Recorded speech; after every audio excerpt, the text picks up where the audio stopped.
తాకట్లో ఉన్న మీ బంగారాన్ని విడిపించి ఆ రోజు ఆన్లైన్ రేటుకి కొంటాం. Sharma gold company. నమస్తే, వెల్కమ్ టు సుమన్ టీవీ. నేను మానస. ఈరోజు మనతో పాటు ఉన్నారు జ్యోతిష్య రత్న, జ్యోతిష్య చక్ర వైభవ నిపుణ డాక్టర్ రాళ్లపల్లి రవికుమార్ గారు. వారితో మాట్లాడదాము.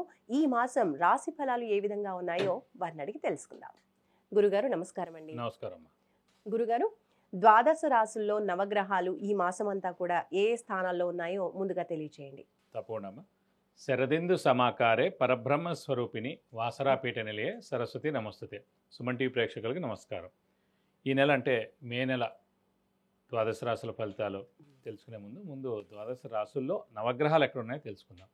ముందుగా సూర్యుడు వచ్చేసి మనకి 15 మే దాకా ఉచ్చస్థానమైన మేషంలో ఉంటారు. 16 మే నుంచి మనకి వృషభ రాశిలోకి వెళ్తారు. అలాగే కుజుడు వచ్చి మనకి నీచ స్థానమైన కర్కాటక రాశిలో ఉంటాడు ఈ నెలలు కూడా. నెక్స్ట్ వచ్చేసి రాహు మనకి కుంభరాశిలోకి ప్రవేశిస్తున్నాడు 18 మే నుంచి. అలాగే కేతు కూడా 18 మే నుంచి మనకి సింహరాశిలోకి ప్రవేశిస్తున్నాడు.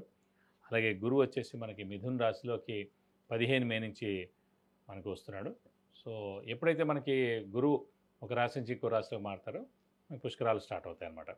సో నెక్స్ట్ వచ్చేసి మనకి శని ఆల్రెడీ మనకి 31 మార్చి నుంచి మేన్ రాశిలోకి ప్రవేశించాడు. కాబట్టి ఇప్పుడు మేన్ రాశిలో శని ఈ మాసం అంతా ఉంటాడు. అలాగే బుధుడు వచ్చి మనకి మేషరాశిలో ఈ నెలలాళ్ళు ఉంటాడు. బుధుడు నీచత్వం కూడా వెళ్ళిపోయింది మనకి. మొన్నదాకా నీచలో ఉండి కూడా బుధుడు కూడా నీచత్వం వెళ్ళిపోయి మేషరాశిలోకి ఈ మాసం అంతా ఉంటాడు. అలాగే మనకి శుక్రుడు వచ్చేసి మేన్ రాశిలో ఉచ్చస్థానంలో ఈ మాసం అంతా ఉంటాడు. ఈ నెల మెయిన్గా ఏంటంటే 3 మేజర్ గ్రహాలు, మెయిన్ గ్రహాలైన గురువు, రాహు, కేతువులు మనకి రాశులు మార్పు చెందాయండి. ఉదాహరణకి గురువు మొన్నటిదాకా వృషభ రాశిలో ఉన్నవాడు 15 మే నుంచి మిథున రాశిలోకి ప్రవేశించడం. అలాగే రాహు మనకి మేన్ రాశిలో ఉన్నాడు ఏనార్థం నుంచి. అతను 18 మే నుంచి మేన్ రాశి నుంచి కుంభరాశిలోకి ప్రవేశించాడు. ఏనార్థం అంతా ఇక్కడే ఉంటాడు. అలాగే గురువు సంవత్సర కాలం అంతా మిథున రాశిలో ఉంటాడు. అలాగే కేతు వచ్చేసి మనకి కన్యా రాశి నుంచి సింహరాశిలోకి ప్రవేశించాడు ఈ 18 మే నుంచి. సో ఈ ఏనార్థం అంతా కూడా సింహరాశిలోనే కేతు ఉంటాడు.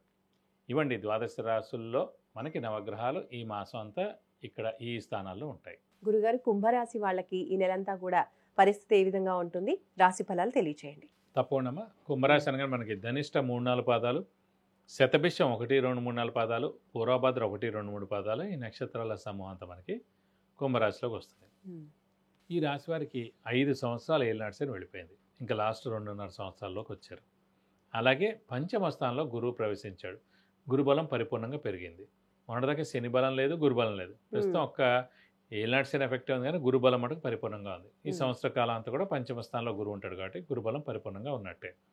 అలాగే రాశిలో మటుకు రాహు ఉన్నాడు. ఇందాక సింహరాశికి చెప్పుకున్నాం, రాశిలోనే కేతు ఉన్నాడు కాబట్టి గ్రహణ సమయం అని. సో అలాగే ఇప్పుడు ఈ కుంభరాశి వారికి కూడా గ్రహణ సమయం అనమాట, ఈ అనార్థం పీరియడ్. అంటే వీరు ఎంత మంచిగా ఉన్నా, హెల్పింగ్ నేచర్ ఉన్నా, కష్టాల్లో ఆదుకున్నా, వీళ్ళు చేదోడు వాదోడుగా ఉన్న, డబ్బులు ఎవరికైనా ఇచ్చినా, మాట సహాయం చేసినా, అన్నీ చేసినా కూడా ప్రస్తుతం మటుకు రాశిలో రాహు ఉండడం చేత ఇది గ్రహణ సమయం లాంటిది కాబట్టి వీళ్ళని ఎక్కువగా అంటే కుంభరాశి వారిని ఎవరెవరు తిడుతూ ఉండడం, ఇదివరకు వేరేగా ఉండేవాడు ఇప్పుడు వేరేగా ఉన్నాడు అనడం, వాడు మారిపోయాడు అనడం, హెల్పింగ్ చేయట్లేదు అనడం, ఫోనే ఎత్తట్లేదు అనడం, ఇలాంటివన్నీ అనవసరమైన మాటలన్నీ పడుతూ ఉండాలి. కాబట్టి మనం మౌనంగా ఉండడం ఉత్తమం. ఎందుకంటే ఇలాంటి సమయంలో మనం ఒక్క మాట మాట్లాడినా కూడా యుద్ధాలు జరుగుతాయి. యుద్ధాలు జరగకుండా ఆగాలంటే మనం కొంచెం మౌనంగా ఉండడం ఉత్తమం ఈ ఏనార్థం పీరియడ్. రాశిలో రాహునందుకు పాముల కల్లో కనిపించడం, స్ట్రెస్, స్ట్రెయిన్, మానసిక ఆందోళన ఎక్కువగా ఉండడం ఇలాంటివి జరుగుతాయి. అలాగే ద్వితీయ స్థానంలో శని ఉన్నాడు.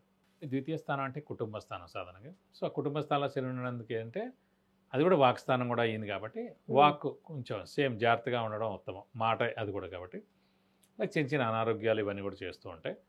కాబట్టి మౌనంగా ఉంటే సరిపోద్దండి. మంచి సమయం ఆసన్నమైంది. పంచమ స్థానంలో గురువు ఉండడం చేత శుభకార్యాలన్నీ కూడా మీ ఇంట్లో జరుగుతుంటాయి.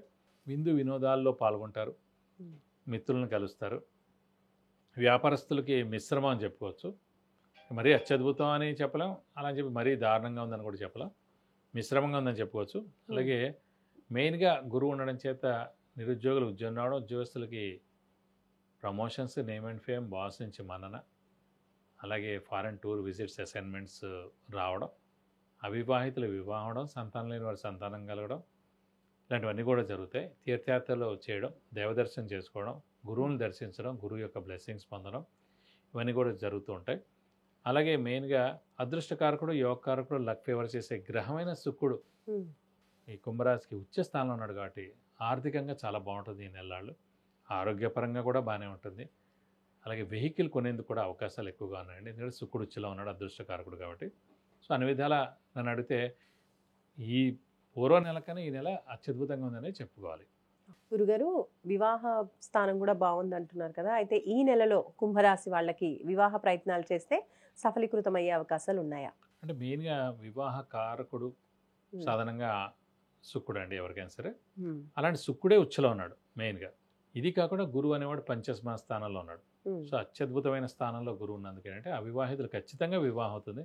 లేదంటే ఈ నెలలో కుదరడం కానీ, ఎంగేజ్మెంట్ అవ్వడం కానీ, లేకపోతే మాట ఇవ్వడం కానీ, లేకపోతే అమ్మాయి మన అమ్మాయిని అనిపించుకోవడం కానీ, ఇవన్నీ కూడా ఖచ్చితంగా జరుగుతాయి. ఏదైనా సరే మానవ ప్రయత్నం అండి. ఏదైనా సరే హార్డ్ వర్క్ చేస్తేనే ఇవన్నీ జరుగుతాయి. హార్డ్ వర్క్ చేయకుండా జరగదు. ఎక్కడో రేరు. ఇప్పుడు 0.1% అదృష్టం ఉన్నవాళ్ళు ఉంటారు. ఎందుకంటే సీఎం అనేవాడు ఒకడే ఉంటాడు, అలాగే మెగాస్టార్ ఒకళ్ళే ఉంటారు, అలాగే క్రికెట్లో సచిన్ అనేవాళ్ళు ఒకళ్ళే ఉంటారు. అన్నీ కూడా 0.1% ఉంటాయి ఈ అదృష్టం సంబంధించిన ఈ పెద్ద పెద్ద పోస్టులు కానివ్వండి, పెద్ద పెద్ద స్థానాలు కానివ్వండి. సో ఇవన్నీ కూడా రావాలంటే అందరికీ అదృష్టం అంటే అందరి జీవితాలు ఇలా ఉండవు. హార్డ్ వర్క్ తోటి, హార్డ్ వర్క్ స్మార్ట్ వర్క్ కలిపితేనే జరుగుతాయి అన్నమాట. సో మనం కూడా అలా హార్డ్ వర్క్, స్మార్ట్ వర్క్ చేస్తూ దైవబలం పెంచుకుంటూ నీతి నిజాయితీగా కరెక్ట్గా ఉంటే ఖచ్చితంగా ఏదో ఒక రోజు సక్సెస్ అయ్యేందుకు అవకాశం ఉంది. కాబట్టి ఖచ్చితంగా ఈ నెలల్లో జరిగేందుకు అవకాశాలు ఎక్కువగానే చెప్పుకోవచ్చు. మరి సంతానం కోసం ప్రయత్నించే వాళ్ళకి, కుంభరాశి వాళ్ళకి ఈ మాసంలో సంతాన యోగ్యత కలిగే అవకాశం ఉందంటారా? మెయిన్గా సంతాన కారకుడే గురువు అండి. సంతాన స్థానం పంచమ స్థానంలోనే ప్రస్తుతం కుంభరాశి వారికి గురువు ఉన్నాడు. సంతాన కారకుడు సంతాన స్థానంలో ఉన్నాడు కాబట్టి ఖచ్చితంగా సంతానం లేని వారికి ఈ సంవత్సరం సంతానం కలిగేందుకు అవకాశాలు ఎక్కువగానే. సో మీరు కూడా మానవ ప్రయత్నం చేయండి, దైవబలం పెంచుకోండి. ఏ గ్రహం అయితే బాలేదో ఆ గ్రహానికి జపం చేయించుకోండి. ఈ లోపల ఖచ్చితంగా ఈ సంవత్సరం సంతానం కలిగేందుకు అవకాశాలు 100% ఉన్నాయి. మరి కుంభరాశి వాళ్ళకి ఇంకా ఈ మాసం అంతా కూడా బాగుండడం కోసం ఏ పరిహారాలు పాటించాలంటారు? ప్రస్తుతం వీరికి ఇంకా ఏలినాటి ఎఫెక్టే లాస్ట్ 2.5 yearsలో ఉంది కాబట్టి వీళ్ళు ఫిక్స్డ్గా ప్రతి శనివారం ఉపవాసం ఉంటే బెస్ట్. అలాగే ఆంజనేయ స్వామి, అలాగే వెంకటేశ్వర స్వామిని ఎక్కువగా ఆరాధిస్తే మంచిది. ఆంజనేయ స్వామి అష్టోత్తరం, వెంకటేశ్వర స్వామి అష్టోత్తరం ప్రతిరోజు చదువుకుంటే మంచిది. బుధవారం, శనివారం వెంకటేశ్వర స్వామి టెంపుల్కి వెళ్ళి 40 ప్రదక్షిణాలు చేయడం, మంగళవారం, శనివారం ఆంజనేయ స్వామి టెంపుల్కి వెళ్ళి 40 ప్రదక్షిణాలు చేయడం, వడమాల సమర్పించడం, సింధూర పూజ చేయించడం, తమలపాకులు పూజ చేయించడం, ఇవన్నీ చేస్తే కనుక దోషం ఎలాంటిదిన్నా కూడా శని యొక్క దోషం తలపై మీకు అన్ని విధాలా మంచి చేకూరుతుంది. విద్య, ఉద్యోగం, వ్యాపారం, వాహన యోగం, గృహ యోగం, ఇంకా ఇలాంటి ఎన్నో విషయాలకు సంబంధించి మీరు గురుగారి నుంచి అపాయింట్మెంట్ ద్వారా తెలుసుకోవాలి అనుకుంటే స్క్రోల్ అవుతున్న నంబర్కి కాంటాక్ట్ చేయండి. రైట్ గురుగారు, కుంభరాశి వాళ్ళ రాశి ఫలితాలు తెలియజేసినందుకు ధన్యవాదాలు. నమస్కారం.